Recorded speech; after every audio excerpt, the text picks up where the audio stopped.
Hello guys, it's Linksy here with another video. And on this video we're looking at the Mothman documentaries. Okay, this Mothman is a very old legend, but we're gonna look at it today. Okay. Now improvised search parties are attempting to find it. Just what it is, no one is sure. And then when I came up over the trees, I could see it was a bird, a huge bird. We couldn't believe what we really saw. This thing was standing there, but it had a body just like a man. I see muscles in its legs. We stood there for a minute, looked at each other, and then we took off. It's been almost 50 years since the first sighting of the so-called Mothman. But what was it? Just an urban legend, or is there really some truth in the bizarre encounters with this bird-like creature?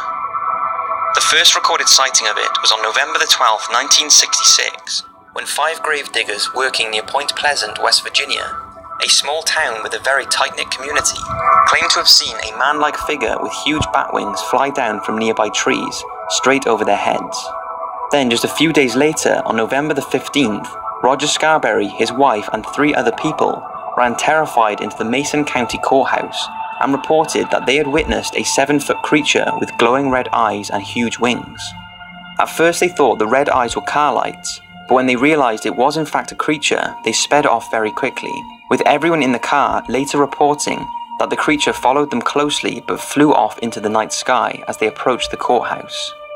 Deputy Millard Halstead, who had been on duty the night of the incident, said he was convinced the people were not lying. Everyone knew everyone in the community, and he knew the people had never been in any trouble before.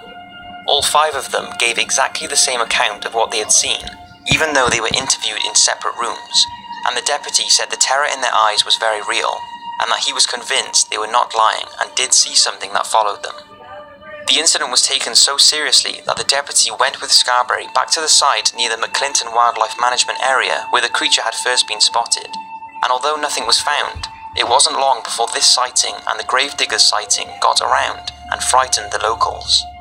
In fear that this creature was roaming nearby, the townspeople took up arms and started combing the area to try and track down and kill it, but their efforts were futile and nothing was found. Not long after, Marcella Bennett, who was completely unaware of the sightings, was visiting a friend who lived close to the wildlife area. As she left the house to walk to her car, she was confronted by a large grey, human-like creature that had giant wings and glowing red eyes. Marcella was so terrified she said she dropped her infant daughter and then fell on top of her to protect her from whatever this thing was. Marcella stayed like this for several minutes and was paralyzed with fear.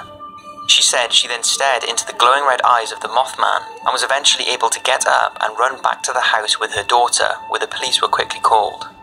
Her friends also witnessed this creature as it reportedly walked up to the porch of the house trying to peer in, but disappeared as police approached. Throughout the year, many more locals came forward with similar sightings, some saying that they had kept quiet about their encounter for fear they would not be believed.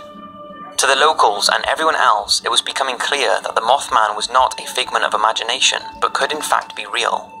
All the witnesses described the exact same creature, with its dark human-like face, glowing red eyes, a huge wingspan, and also the strange way it took off. There was no flapping of wings, just a vertical takeoff from the ground as if it was jumping into the sky. There have of course been many theories on what the creature could have been, ranging from an alien to a mutant sandhill crane.